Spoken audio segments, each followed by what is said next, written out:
اب یہ N R C کا مطلب کیا ہے؟ این آر سی کا مطلب یہ ہے کہ مسلمانوں کو اپنے ہندوستان میں رہنے کا 70 سال پرانا ریکارڈ دکھانا پڑے گا.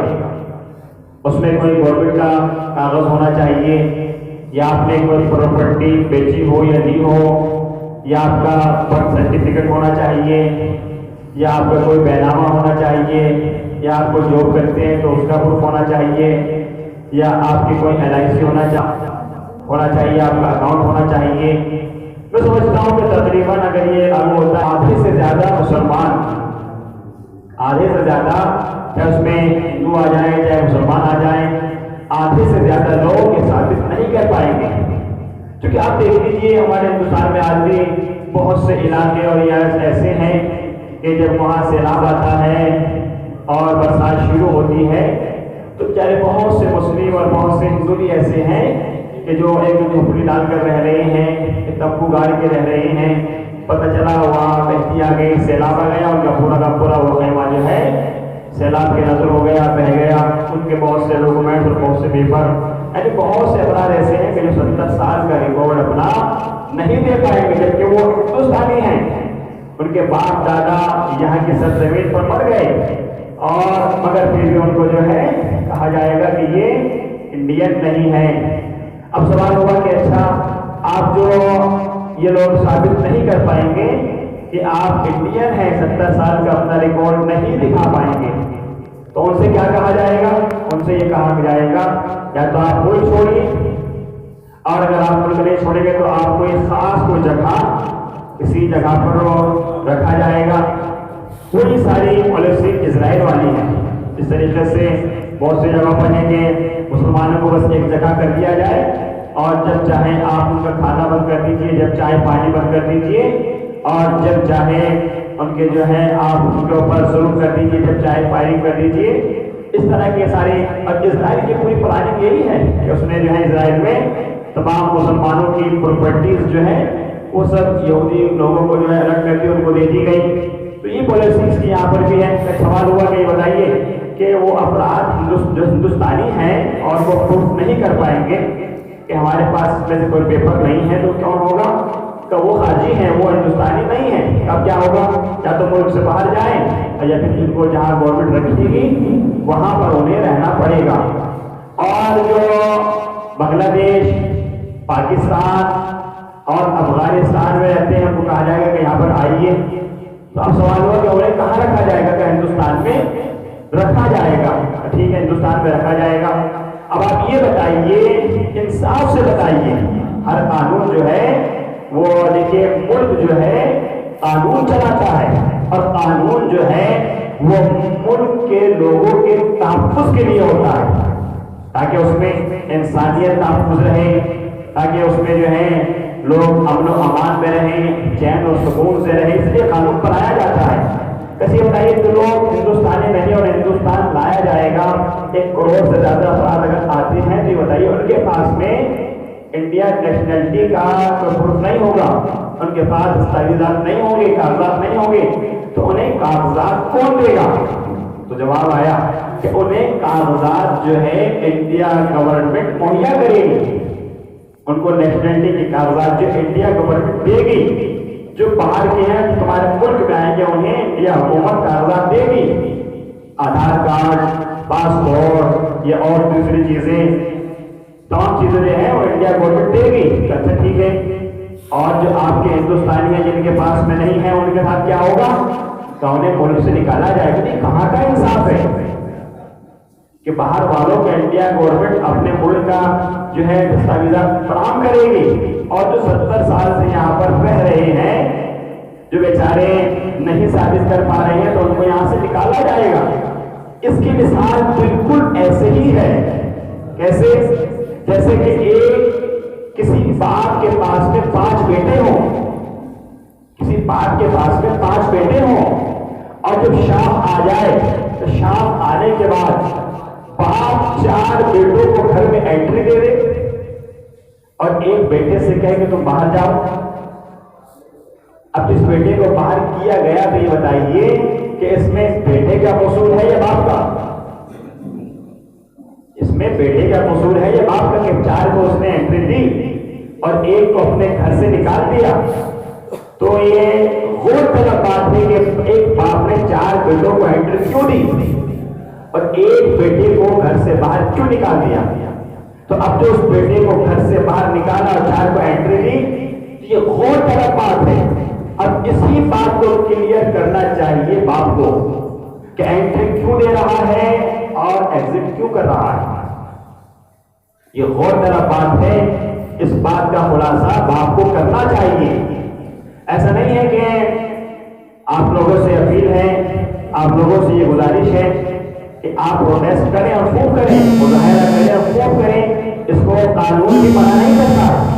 کوئی قانون ہندوستان کا ایسا نہیں ہے کہ آپ جو ہے پروٹیسٹ یا آپ کو مظاہرہ نہیں کر سکتے ہیں، نہیں آپ کر سکتے ہیں، پرمیشن کے بعد جیسے حالات بنتے ہیں اس کے اکارڈنگ، جیسے آپ کے بڑے علماء کہتے ہیں اس کے اکارڈنگ آپ چلیں، لیکن آپ پیسفل امن و امان والا احتجاج کریے، اس میں کسی کی جانی نقصان یا اس میں کسی کا کوئی مالی نقصان نہیں ہونا چاہیے، اور ہمیں شاسن کا بھی احترام کرنا چاہیے کیونکہ وہ لوگ جو ہیں ہمارا بھی تحفظ کے لیے ہیں، اور پھر شاسن کو بھی چاہیے کہ اگر کوئی پروٹیسٹ کرنے والا کیونکہ شاسن کو کچھ نہیں کہہ رہا ہے تو انہیں بھی لاٹھی چارج نہیں کرنا چاہیے۔ جیسے کہ یہ آج جو پوری دنیا اور تقریباً 22 یونیورسٹیز اور غالباً 33 یونیورسٹیز کے اسٹوڈنٹس جو ہیں آج مظاہروں کے لیے، پروٹیسٹ کے لیے نکلے ہوئے ہیں، جن ہاتھوں میں کتابیں ہونا چاہیے، اور وہ اسٹوڈنٹس جو ہمارے ملک کا مستقبل ہیں،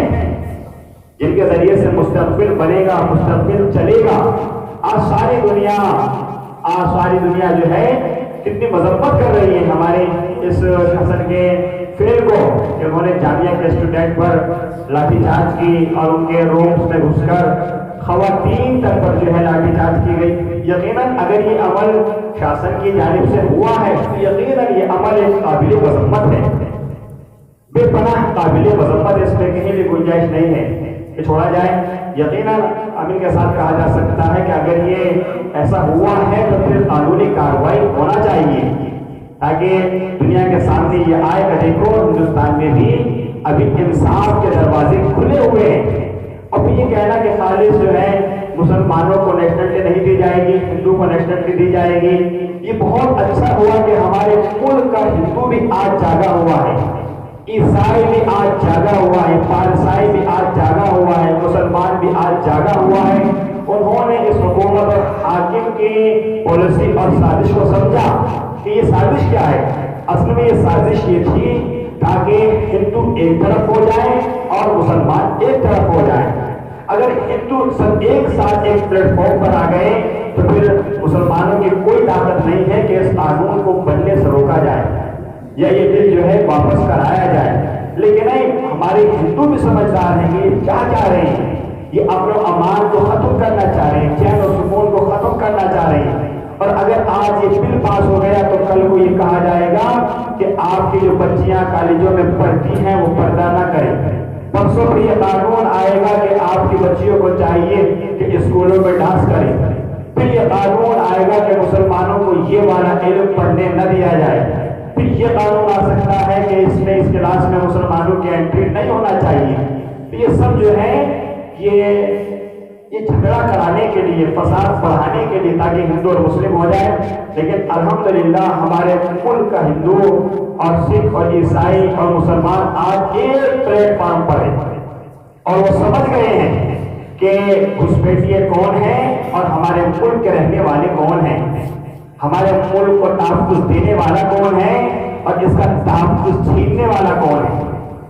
آج RSS اور BJP کے افراد کہتے ہیں کہ قربانی میں بھی مسلمانوں کا کوئی رول نہیں تھا۔ آپ دیکھیں جب انگریز ہمارے ملک پر قابض ہو گئے تو یہ بتائیے جہاد کا فتویٰ کس کی طرف سے آیا تھا؟ جہاد کا فتویٰ کس کی طرف سے آیا تھا اور یہ کس کی جانب سے فتویٰ آیا تھا؟ غالباً 1772 میں کیا یہ فتویٰ آیا کہ انگریز فوج میں بھرتی ہونا حرام ہے، اور اس فتوے کے آتے ہی ہزاروں مسلمانوں نے انگریز کی فوج کو چھوڑ دیا تھا۔ یہ آندولن کہاں سے جاری ہوا، کتنے مسلمان اور کتنے ہندو اس کا قربان ہوئے۔ پھر مجھے یہ بہترین ایک بات ایک ہندو نے کہی میں چاہتا ہوں کہ آپ تک پہنچائی جائے. ایک ہندو نے کتنی خوبصورت یہ بات کہی. ایک ہندو کہتا ہے یہ بات کہ آج میں اپنے ملک کے ہندوؤں کو اور مسلمانوں کو لے کر ایک بات کہنا چاہتا ہوں. ہم نے کہا بتائیے کیا کہنا چاہتے ہیں. کہ ہمیں یہ بات جو ہے غور کی جائے اور انصاف سے اس کا جواب دیا جائے کہ یہ بتائیے کہ جب تحریک کی آزادی، جب یہ آزادی کی تحریک چلی، ایسا نہیں ہے کہ 47 میں ہی فقط چلی اور فوراً صاحب کامیاب ہو گئے. نہیں، تقریباً کئی سو سال جو ہے، 100 سال سے بھی زائد جو ہے انگریز نے ہمارے ملک پر برٹش حکومت رہی. اس کی یہ پوری تاریخ ہے، پوری ہسٹری ہے. حکومت رہی اور کتنا ظلم ہوا، کتنے پھانسیاں دی گئیں، کتنے کو دار پہ چڑھایا گیا اور کس کس طریقے سے کہاں سے تحریک چلی. یہ تقریباً 50 سال پہلے یہ تحریک چلی، تب جا کے کامیابی ملی. جب ہمارا ملک جو آزاد ہوا ہے، اس تحریک میں مسلمان بھی شامل رہے، ہندو بھی شامل رہے. ہندوؤں نے بھی قربانی دی، مسلمانوں نے بھی قربانی دی. تب جا کے ہمارا یہ ملک 1947 میں آزاد ہوا. تب جا کے ہمارا ملک یہ آزاد ہوا. اس کے بعد جو ہے کچھ لوگ پاکستان چلے گئے، پارٹیشن ہو گیا، کچھ لوگ جو ہے ہندوستان میں رہ گئے. اب ایک ہندو کہتا ہے، آپ انصاف سے بتائیے کہ جن ہندوؤں نے گاندھی کو چھوڑ کر جناح کو قبول کیا، جنہوں نے جناح کو قبول کیا اور پاکستان میں جانا منظور کیا، وہ ہندو ہمارے ہیں؟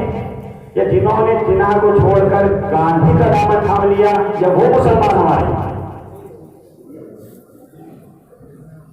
اس میں مسلمانوں کا قصور کیا ہے؟ اگر انہوں نے جناح کو چھوڑ کر گاندھی کو قبول کیا تو لہذا یہاں پر رہنے والا ہر مسلمان ہندوستان کا ناگرک ہے. آپ پانی بند کرو گے، کھانا چھینو گے، کھانا اور پانی کا وعدہ اللہ نے کیا ہے. اگر تم کسی کے گھر میں گھس کر اس کو گھر سے نکالو گے، اگر سانپ بل میں جا رہا ہو، آپ اس کی پونچھ میں ہاتھ رکھیں تو شاید کچھ نہ گئے. لیکن اگر آپ سانپ کے بل میں ہاتھ دیں گے تو پھر وہ آپ پہ حملہ ضرور کرے گا. لیکن نہیں، ہم پھر بھی اپنے قوم، چاہے وہ شیعہ ہوں چاہے سنی ہوں، اور جو ہندو بھائی اور سکھ بھائی مل کر سب لوگ جو اس تحریک کا مقابلہ کر رہے ہیں، لہذا ان سے پھر اپیل کی جاتی ہے کہ کہیں بھی پروٹیسٹ کریں تو پروٹیسٹ پیسفل ہونا چاہیے. اور شاسن کو چاہیے کہ وہ بھی اپنی حد میں رہ کے کام کریں، اور پروٹیسٹ کرنے والوں کو بھی چاہیے کہ وہ بھی قانون کی اطاعت کریں.